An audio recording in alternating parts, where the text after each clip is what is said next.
जमिनीचा वाद काही जुना नाही. याच कारणावरून घरं तुटतात आणि एकमेकांच्या जीवावर लोक उठतात. असाच धक्कादायक प्रकार समोर आला आहे. वृद्ध महिलेला अमानुषपणे मारहाण करून शेतात परपडत नेत तिची हत्या करण्यात आली. शेतात मृतदेह जाळून पुरावा नष्ट करण्याचा अत्यंत धक्कादायक प्रकार शुक्रवारी दुपारी उघडीस आला आहे. या प्रकरणी मृत वृद्धेच्या मुलाने विनोद अनंत हर्चिलकर याने चिपळूण पोलीस स्थानकात तक्रार दिली.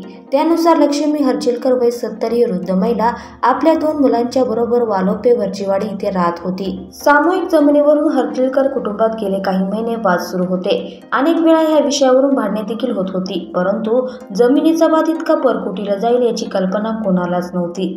शुक्रवारी सकाळी 7:30 वाजता लक्ष्मी हर्चिलकर ह्या मुंबई गोवा महामार्गालगत असलेल्या एकविरा हॉटेल मागे असलेल्या शेतात कामासाठी गेल्या होत्या. त्यावेळी तिला एकटीला गाठून प्रकाश हर्चिलकर याने तिच्या डोक्यात खिळा मारून ठार केले. पुरावा नष्ट करण्यासाठी वृद्धेचा मृतदेह पेडा टायर वापरून जाळून टाकण्याचा प्रयत्न केला. या प्रकरणी प्रकाश गणपत हर्चिलकर यांच्यावर खुनाचा गुन्हा दाखल करण्यात आला आहे.